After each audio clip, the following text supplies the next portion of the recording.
I'm Luke Labrie. I'm Chief Marketing Officer for Dennis Paper and Food Service in New England.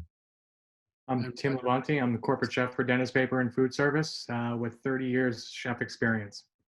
I'm Dave Ross, Chief Operating Officer of Hillcrest Foods in Cleveland, Ohio.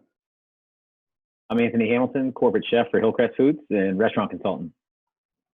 I'm Roger Beaudoin, president of Restaurant Rockstars, restaurant coach, podcast host, and 25-year veteran restaurateur.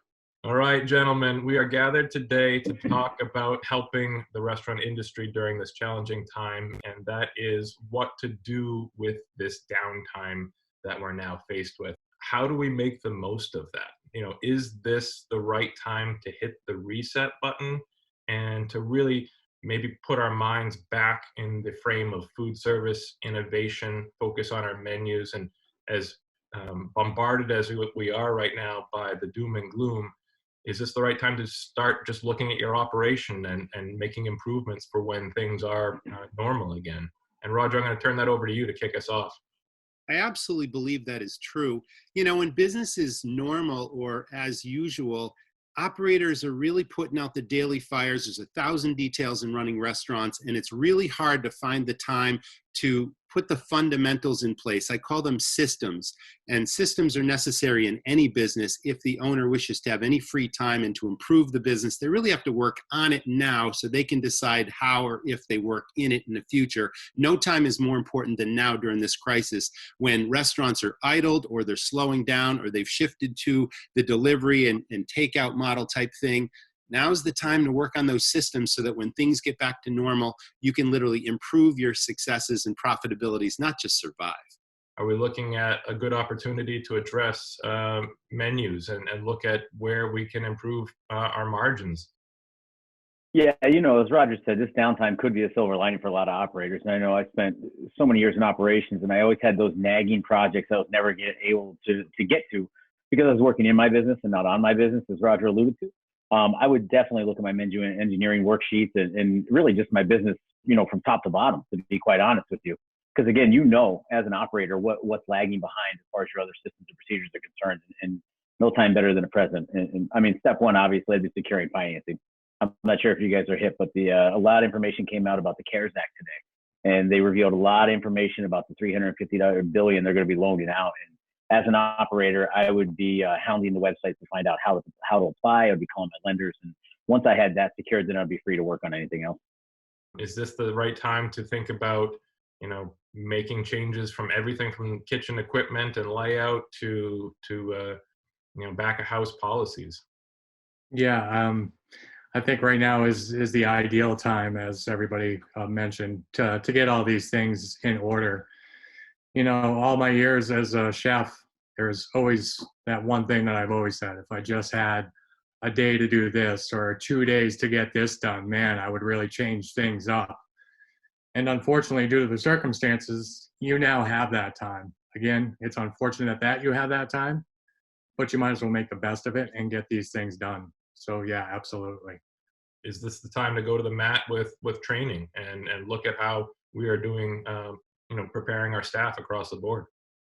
Yeah, I think just like all the points we talked about, training is something that, again, can fall by the wayside. We deal with, as I know you guys do as well, only deal with independent local operators. We're not dealing with national chains. So that, tends to be operators that are, can be a little bit more loose in their systems, loose in their training and things like that. And so we're, outside of this pandemic, we're constantly trying to make sure our operators are doing the right thing and training their staff and through people like Anthony and obviously, Tim, you're doing great things, there and Roger with what you're doing in your podcast. It's those kind of things are very important all the time.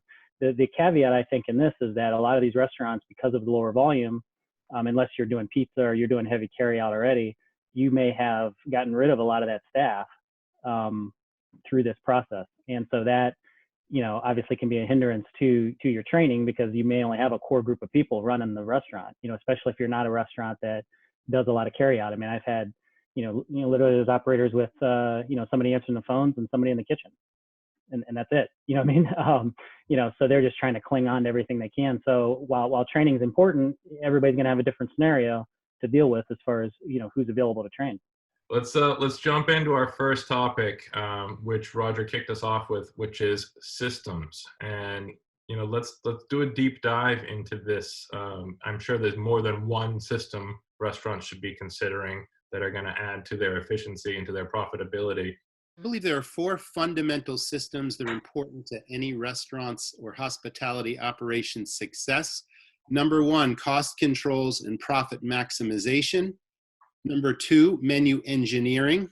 Number 3, staff training, development, recognition, and rewards. And number 4, I call marketing firepower and affinity. Those are the 4 fundamental systems that I believe every restaurateur should focus on to ensure their greatest success in the business. Yeah, I personally think, and good points, Roger. I personally believe that definitely from a kitchen perspective, a chef perspective, the first 2 are crucial. I worked for hotels a good majority of my career, and most of which they're corporate based.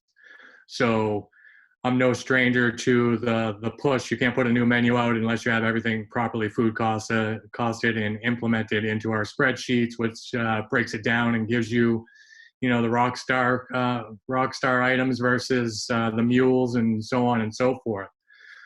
But the unfortunate fact is, and we all know they're out there, there are restaurants that don't have their menus properly costed out, or they might have 5 years ago.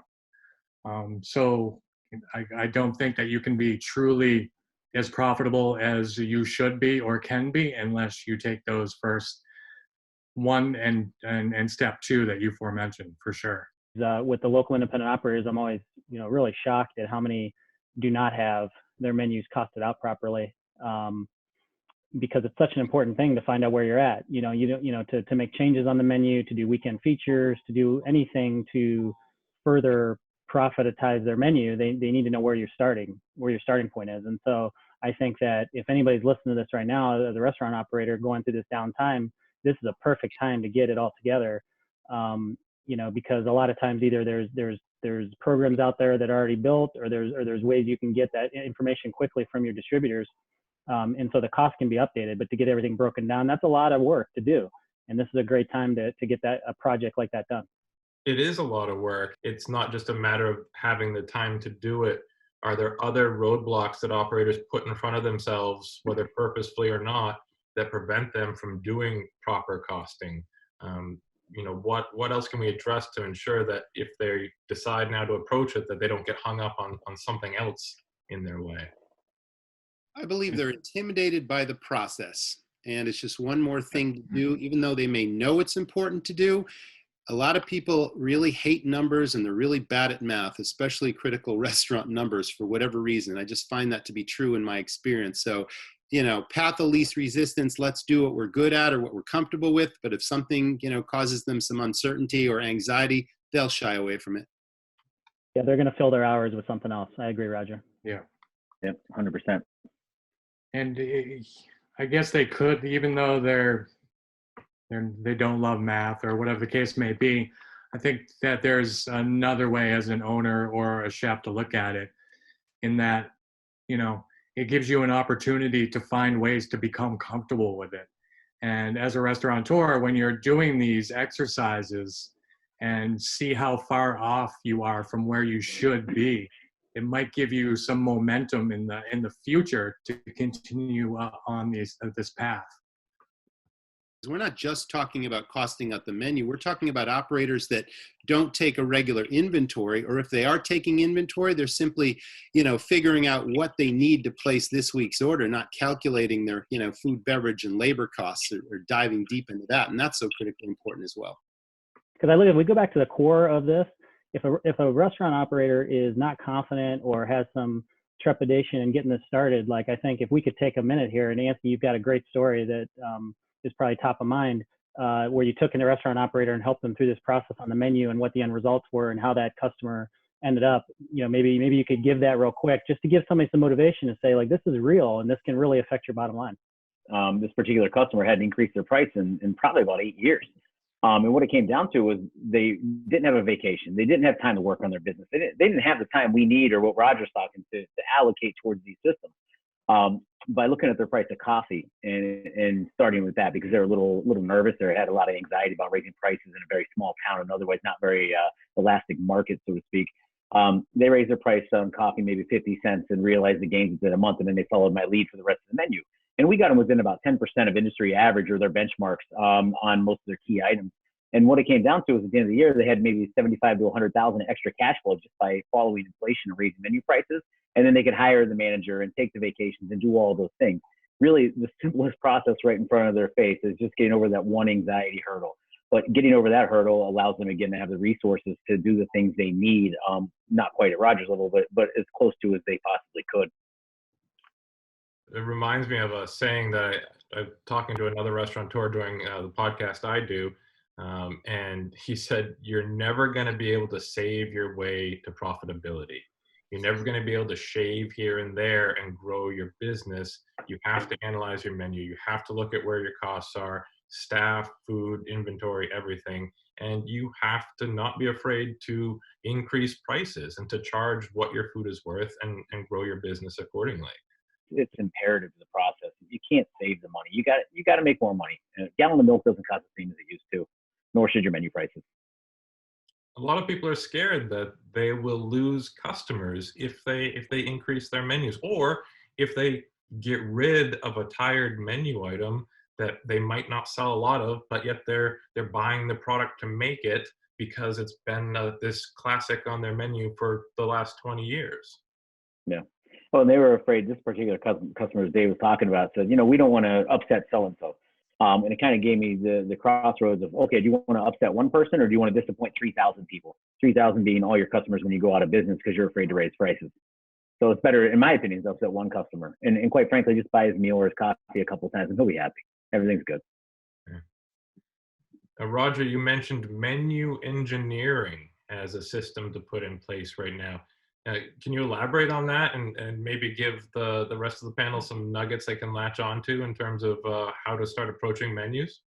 Well, I think several of you are already doing that through your food service supplier role and working with individual client accounts to help them engineer their menu. But I'm a huge believer in having the profit spread difference in each item being pennies and not dollars, so that you really don't care what the restaurant is selling as long as you're moving all the merchandise and you don't have a waste, theft, or a spoilage problem. So as a consultant, my most recent client here in the state of Maine has a busy lunch and dinner place. Obviously, they're not busy now because they're affected by the crisis, but about a month and a half ago when we did this exercise, they had 81 different items on their menu, both lunch and dinner, and they had costed everything out, but they weren't using the data. So I literally analyzed everything with a product mix report, and I figured out how many of each item they're selling. And I showed them that based on the fact that in each category, most of the biggest sellers or more popular sellers are the low profit items, this restaurant left a potential profit of $183,000 on the table in the last 6 months alone by virtue of every time they sold this appetizer versus that one, they were losing, $5 profit. On the entree side, they were losing $10, $12, $15 profit on the lower profit items versus selling the higher profit items. Their profits were all over the map. And I'm afraid, and based on this experience and working with several clients, I see this more frequently. And it's really a frightening statistic that so many restaurants out there haven't designed a menu for three things: variety, appeal to the customer, but also, most importantly, maximum profit. And I think that's where you guys can help as well, with your customers. Tim, can you weigh in on that, and specifically the huge menus? You do a lot of consulting with our customers in New England, looking at their menus, and we've seen everything from 10 items to, as Roger said, 80 plus item menus. That's a lot of those big menus. That's a lot of staff training, right? That's a lot of inventory. That's a lot of time. And it, to Roger's point, takes away from the customer being able to zero in on a more profitable product. So where do you start approaching that in conversations with operators? Well, yes, we've all seen the menus that have 80 plus items, and to that, I kind of feel that as a consumer, when you go into an establishment like this, and this is kind of getting off path a little bit, but I'll get back. it kind of slows down the process as well. And we're talking about, you know, a bit of profitability and kind of moving diners through, not so they feel like they're being pushed through a line and eat and get out the door. But, you know, you're looking at 80 plus menu items with descriptions. It's like reading a small book, and those things take time.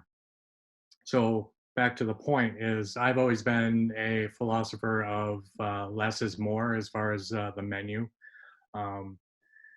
You know, a dozen entrees, same thing with appetizers, you know, something that's manageable, both for the pricing out standpoint, you know, more manageable for me to dig a little deeper in, and manageable for my staffing purposes as well.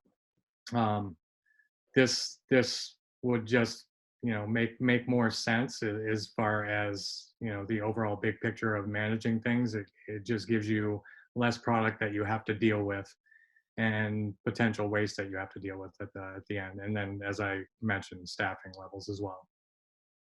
Makes everything easier.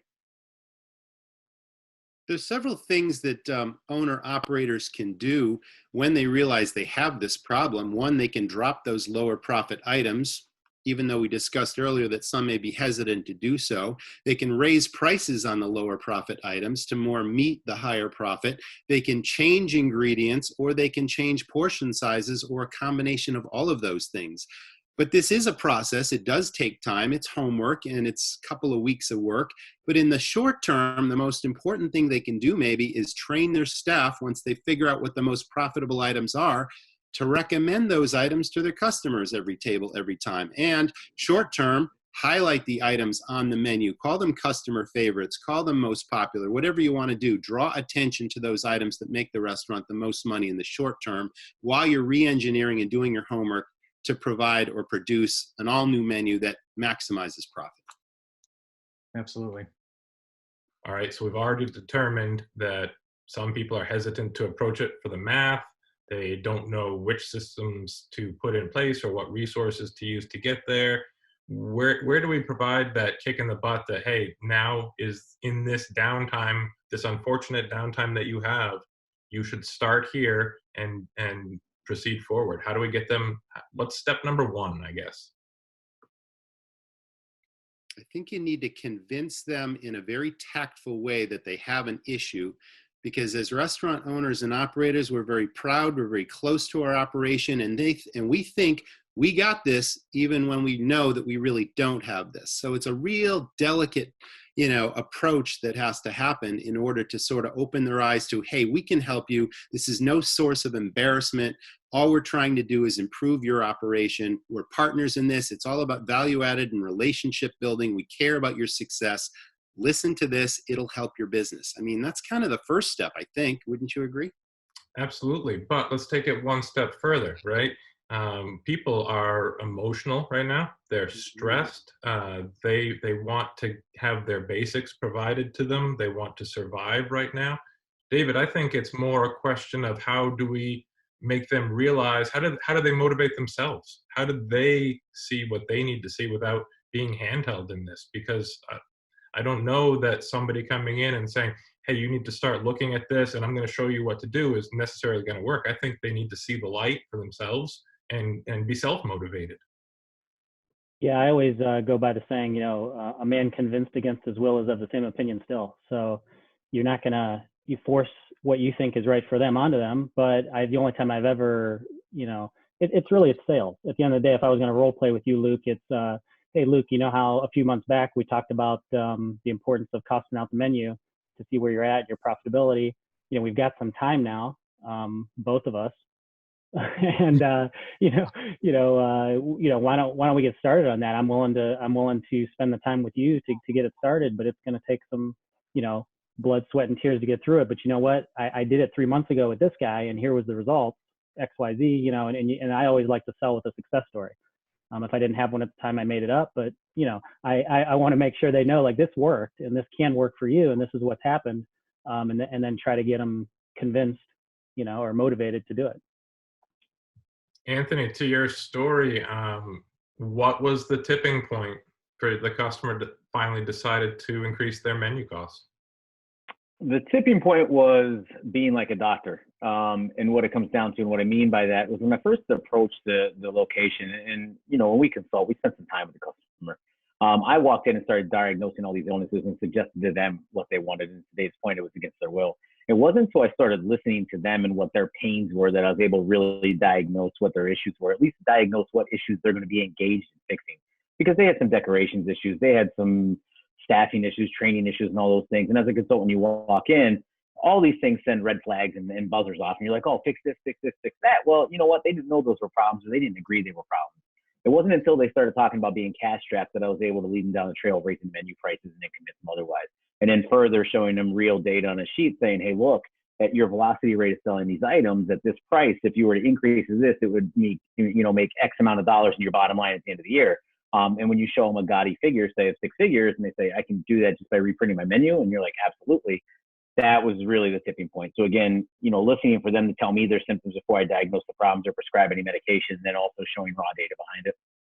David, what report should a restaurant ask of their distributor to at least help them get started in this effort?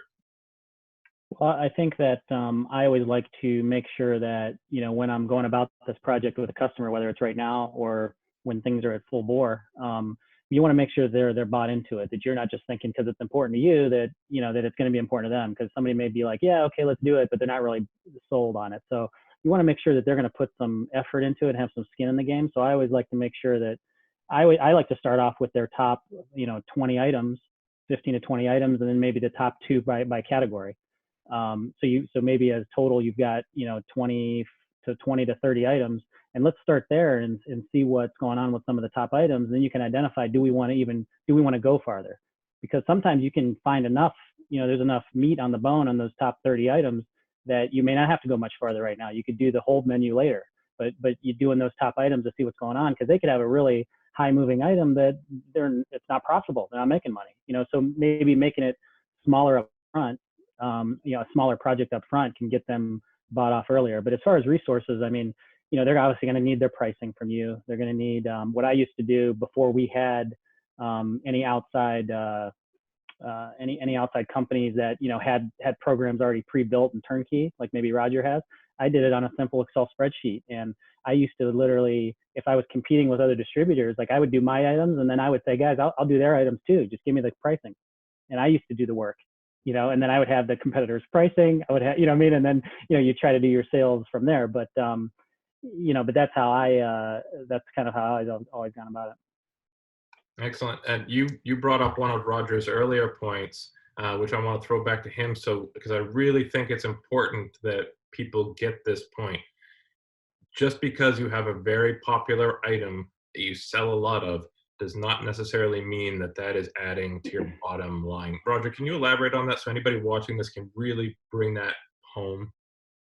Every single item on that menu, you need to know what it contributes to the profit, and that's as simple as, just comparing what you're charging the customer for it and doing the simple math and figuring out what your profit is per plate to get your food cost on that item. But it's not really about food cost that so many operators confuse. Everyone thinks, oh, I need a low food cost, when really you take dollars to the bank, and it's really about how much does each contribute to the bottom line, So that's really important. I think you save money on food costs by having what I call cash cows on the menu.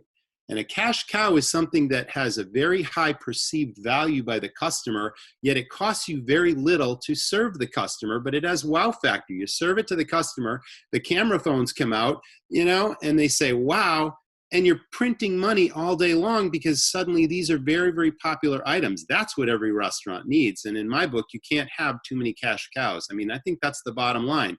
And obviously efficiencies, low waste, low spoilage, no theft. This all contributes to a low food cost, but it's really about how much profit is each item making, regardless of the food cost.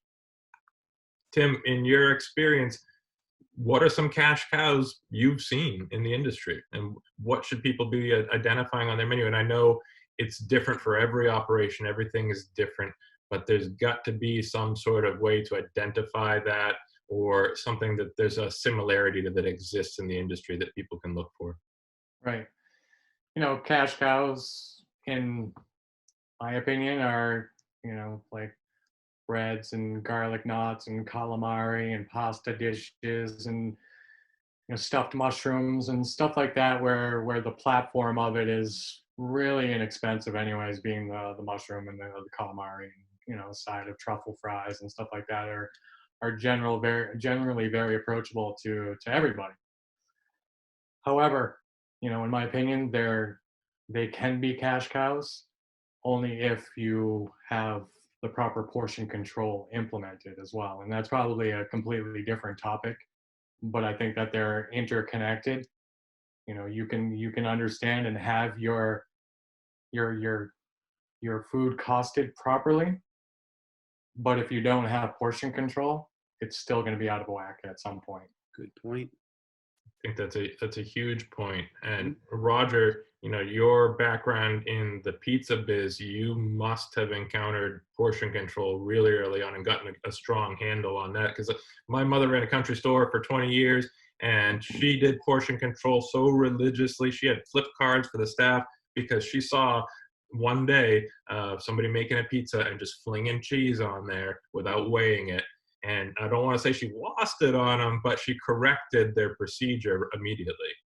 We did as well. I mean, pizza, cheese, and toppings are a huge loss for a restaurant because every employee's hand is a different size. Everyone's got a different process or procedure to making it. So if you don't have a photograph and an item description of how many pieces of pepperoni go on that pizza and how many ounces of cheese with a portion cup and everything else that goes along with it, yeah, you're probably giving away the store. Even though you've costed out that pizza to your formula, somebody else is, blowing that formula out of the water with too great a portion, 30 pieces of pepperoni when it should have 15. You get the idea. But yeah, it's that simple. But that's not just pizza. It's like every dish on every menu has a portion control, or it should, and everything should be photographed and documented, and the training should be just so focused on that with every new employee. And then, veteran employees should be monitored from time to time, just sort of audit the process and make sure, even when they think you're not looking, notice. You got to notice. Operators are hands-on people, but there's so many details. That's one of the critical things to notice all the time, portion controls, for sure.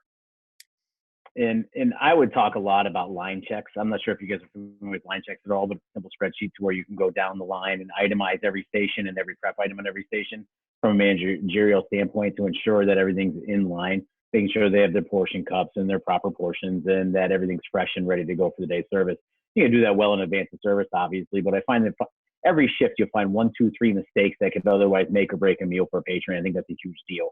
I'd look at all of those things. And to your point too, as far as the training mechanism that I don't see enough of is menu descriptions. And one thing that I prided myself on while I worked in the industry was writing a novel about each dish. Why that dish is special to us, why that ingredient, the provenance of that ingredient, why it's amazing, what kind of calamari you're using, Tim, where's it from, why that's important, is it fresh, frozen, is it Point Judith or wherever it is, and explaining that to the service staff who doesn't have that fundamental knowledge of product quality or differentiation, and making it interesting, not just a fact sheet, but telling a story, a passionate story about it so it's ingrained in their memory. Tableside, they're able to put on a much more kind of professional show without having to say, let me go ask the chef. They can spew that information out and tell you why that calamari is so important. And I can tell you that it renders the sales process way more infectious and easier for them. Infectious meaning that the customer buys into it a lot easier because they can feel the passion coming from the server. Tim, I know if you had, and Anthony, that's spot on. Tim, can you elaborate more on Anthony's spot? And I know that you, given the opportunity to shut down your kitchen for a few days, as you had mentioned, would give you the chance to, get things in order. Where would you start if you were looking at this and saying, okay, let's get going? Where would you start? Where would I start? Well, I'm a multitasker, so I would start in 3 or 4 different places, but to narrow it down, actually, I wanted to touch base on the previous point, which was all great points, but another great thing to be knowledgeable about is food allergens as well, especially when training the wait staff. If they can articulate on what contains nuts, what's gluten-free, just to bypass any times when they're going to have to say in the near future, let me go check with the kitchen. This is a good time to put up that wall and get everybody trained in all aspects. But anyways, good point. So back to the kitchen. If I had more time, one thing I've always prided myself on is the cleanliness of my kitchens. And all of us that have worked in kitchens know how difficult that is, especially when you have a thriving, busy environment that's open for breakfast, lunch, and dinner 7 days a week. And you're a lot of times doing it with bare minimum staff per budgetary restrictions. So cleanliness is always a big thing. I think that now is a good time to cross-train people in that cleanliness portion, where you can maybe Bill is normally a saute cook and Bob is usually the grill cook. You know, they kind of flip-flop their stations and have them clean one another's stations up. It kind of gives you a different sense as employees, as staff members, of what it takes and how important it is and how much time and effort it takes to bring something from where it is, because you didn't normally have time to do it, to something that looks like it's brand new and you're walking into a new kitchen. So creating some sort of ownership with the staff through cleaning equipment and deep clean projects, I think is kind of imperative, and it'll only grow your team a lot more by doing so as well, giving them those really hard tasks that they've never been subjected to before. You know, Tim, Anthony, and Roger, in a sense, you've all said the same thing just now, which is essentially everybody within the operation should know the core of what everybody else is doing, from knowing how to clean a different station than you normally would, to knowing the menu and the description and the passion behind the items between the front of the house and the back of the house, and being able to talk the talk across the board. That's going to make for a smoother, more profitable operation overall. Roger, to throw it back to you, system-wise, where would somebody approach this this cross training? Like, especially, and I'm gonna throw you a curveball with this, right? We can't have all of our staff come into the operations right now. So where do we start in this current situation with let's call it cross training? That's a real challenge. And I'm glad you bring that up, because in the best of times, it's an investment, not a cost, to cross train your staff in case, you know, the unexpected happens. In my operations, we had dishwashers that could fry cook, and we had, you know, line cooks that could work the saute station, and we rotated people around just to keep their jobs interesting. And then when somebody got sick or got the flu or got hit by a bus, it's like we had a backup. So even though it cost a little bit of money up front, I called it an investment because it paid dividends down the road. We also had an on-call system where, you know, you never know when the unexpected in terms of busy happens, where suddenly a bus group pulls up and you didn't expect 45 people to walk in during your crush time, that sort of thing. Or maybe it was, you know, the end of the evening and you'd already sent people home, and then all of a sudden you get a crush of business. We had people on their days off that were in a fair rotation of on call, and we'll give you an extra incentive if you're just home watching TV or doing your laundry and we call you and you're 10 minutes away, will you come in? And everyone agreed to do it. It didn't happen often, but when it did, it saved the restaurant's butt. You know, it was a great thing. But what you do now on a skeleton crew is a real challenge. I'm not sure I have an answer to that. I mean, earlier, you know, one of you mentioned, you know, we've got one cook and one person answering the phone. So where's the cross training? How is it even possible? That is a challenge. I don't have that answer. Training your staff. Anytime you go into a restaurant, at least I do as a consumer, like, you know, there's a lot of things that you can overcome as a restaurant when your staff is trained well, because everything's not going to be perfect. Okay. There's going to be things that even you think's perfect, but on the consumer end, they didn't you know, receive it that way. So, you know, a well-trained staff, knowing how to handle customers, knowing how to handle issues, knowing how to talk to customers, knowing how to approach a table, knowing how to, you know, communicate, all those things can save a lot of issues that'll happen in a restaurant. You know, so if you do have staff that's there, this is really, this is something that, again, you got to go back and, like, what's the success story? What can you do to motivate somebody to say, like, you know what, let's get your training down. Let's spend the time, you know. It's just like, you know, role playing a sales call. You got to go in and you got to make sure you know how you're going to get that guy motivated or that girl motivated to get their staff trained. But again, this is a rough time to talk about this. I mean, it's, you know, because I mean, what did we have? I don't even know the numbers of unemployment, this last 2 weeks. It's staggering. There's legislation that is being passed as we speak right now that is very optimistic for the future, in that even if a restaurant is closed, it's an SBA 7A loan program that will enable a business to keep their employees on the payroll. And these loans will be forgiven, meaning the business won't have to pay them back, provided they follow those guidelines. If this whole thing goes through, you got to get in line early, but sign up now, because chances are you can continue to pay your people what you were paying them before, even though they're not working. Bring them into your restaurant now and train them. That's the ultimate solution. If all goes in fact, that number that they generated for those loans, they estimate that would cover all small businesses less than, I think, 100 or 200 employees in the United States for 6 to 8 weeks of payroll. That's how they drive to $350 billion. And also, too, is they're extending it past the 7A lenders and going to all smaller lenders too. So whoever you're banking with, reach out to them right away, especially tomorrow, and start getting the outlines, because they're handing out loans and they're waiving all the red tape. They're very, very high risk for banks, but they're backed by the Fed.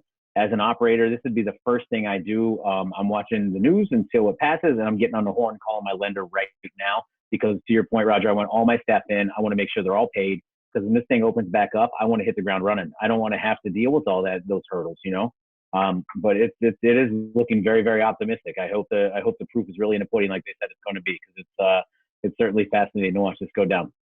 It's a Hail Mary for the industry. They need to get in line at the bank and get on a list to make sure they get this through, because it's going to be first come, first serve, and you cannot wait on this. It doesn't depend on credit score. It doesn't depend on anything else. No. There's money out there, and it's virtually free, and get in line to get it.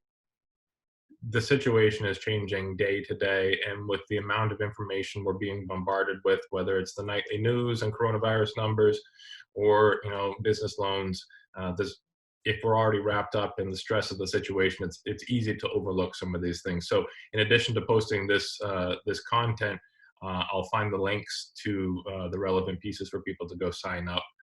So one thing that I have seen from the current situation is the thing we're doing right now, which is the use of teleconferencing and video chat. My recommendation to any operation that is struggling or doesn't have its full staff available to it would be to utilize services like Zoom to have virtual meetings.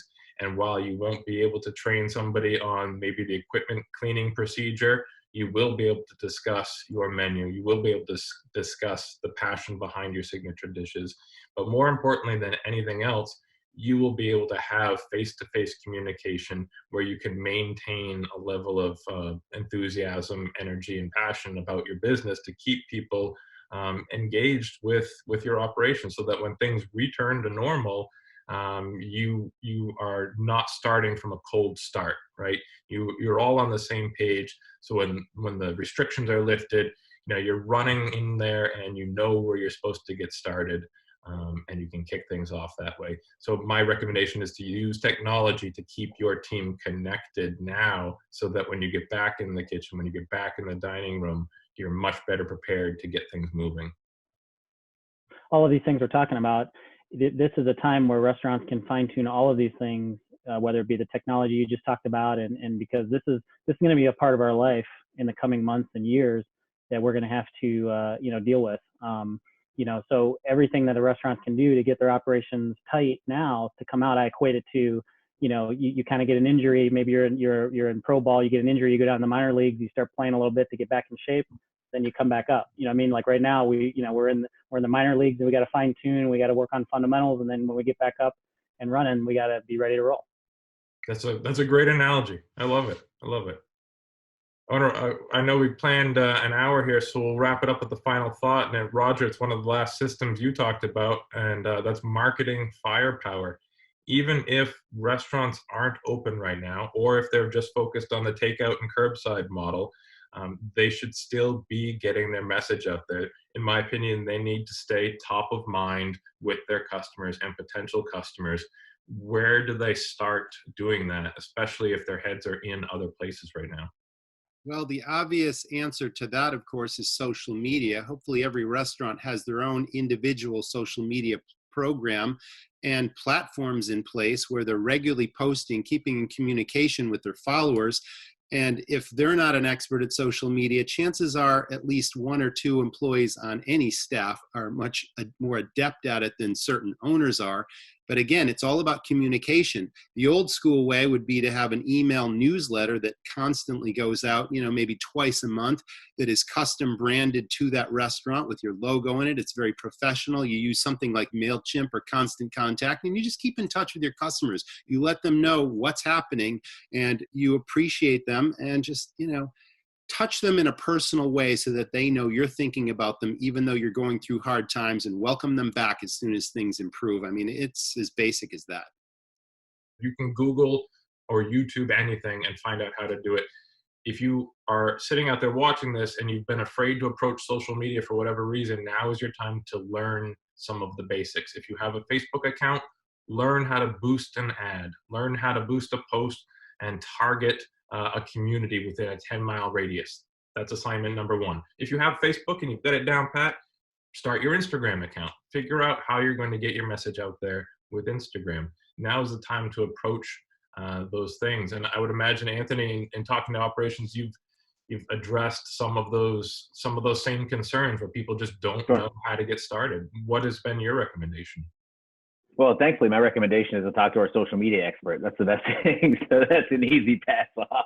We have a couple individuals that do a tremendous job within our organization, so I defer to them. I mean, obviously the basics, but the one thing I can tell you about the tone on social media these days, make sure it's community driven, so it's easy to look real bad by trying to profitize off of this, even though that's what you're trying to do at its core and it's necessary for your business model.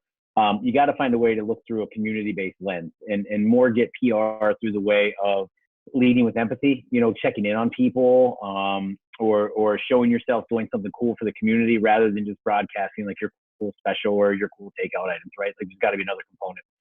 And lastly, the coolest idea I've seen recently, and I did some, done a lot of digging because I've had me come up with a lot of answers the last couple of weeks. I saw one restaurant that was actually selling items that their grocery store couldn't sell along with their takeout meals.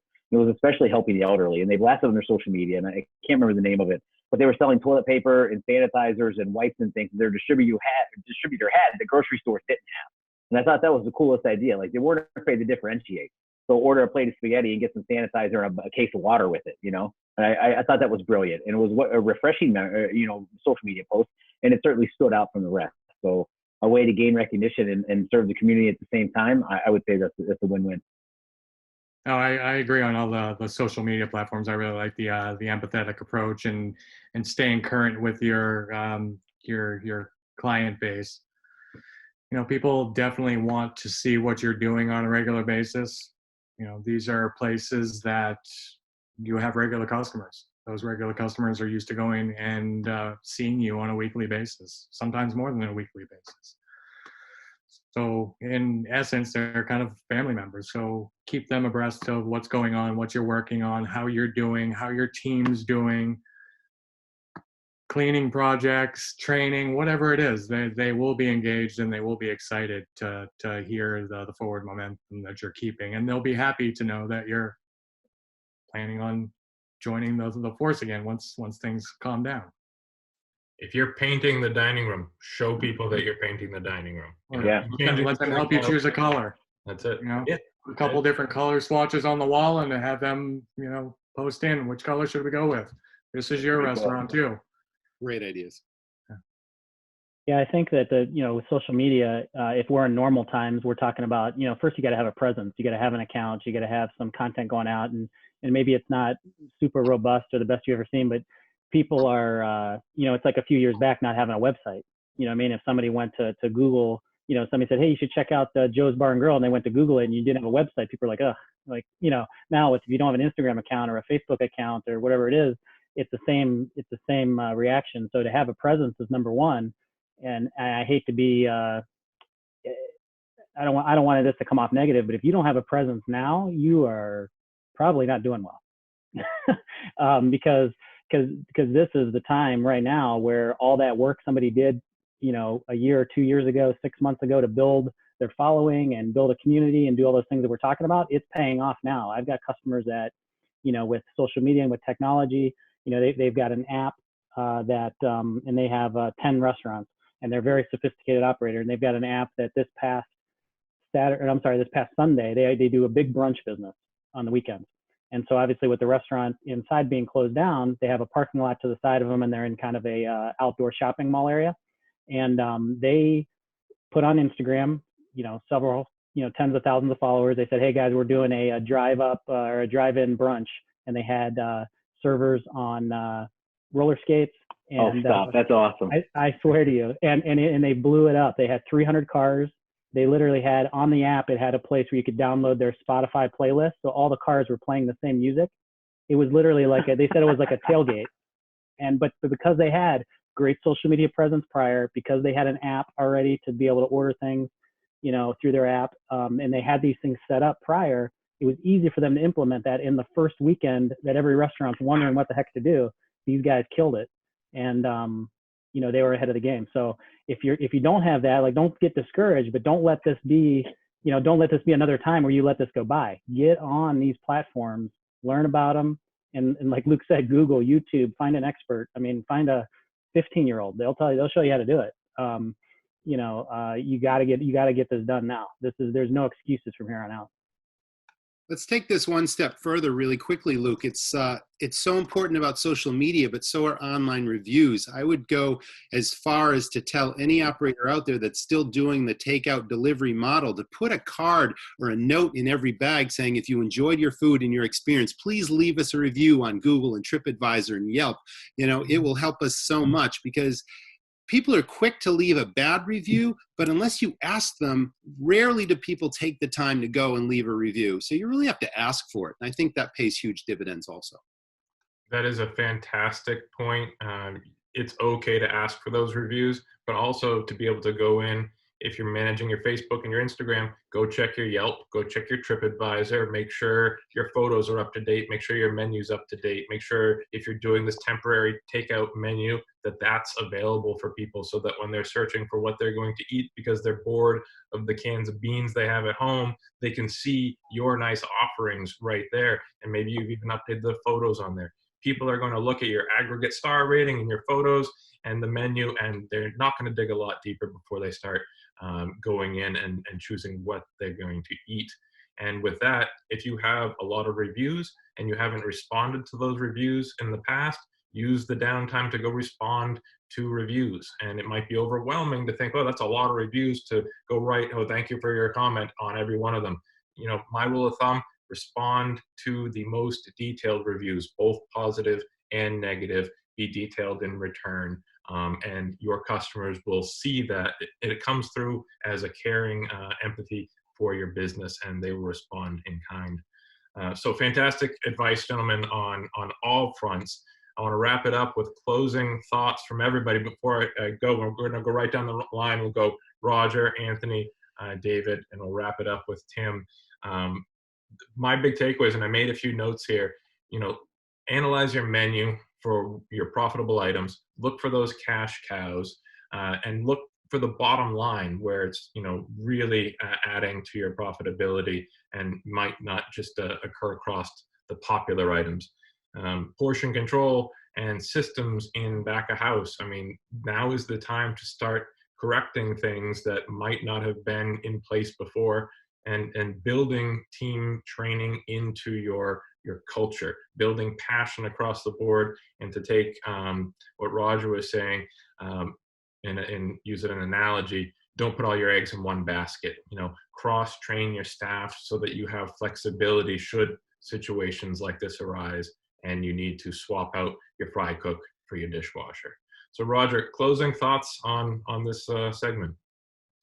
The most important thing that we didn't touch on goes back to financials. And in the best of times or the worst of times, every operator absolutely needs to know their daily break-even sales number, especially those that are pivoting from closed entirely. They're closing their dine-in service to do the takeout delivery model. Chances are they're not meeting that daily break-even every single day of the week. They're going to lose less money by closing a day or two than trying to operate 7 days a week. So they really need to know what that is.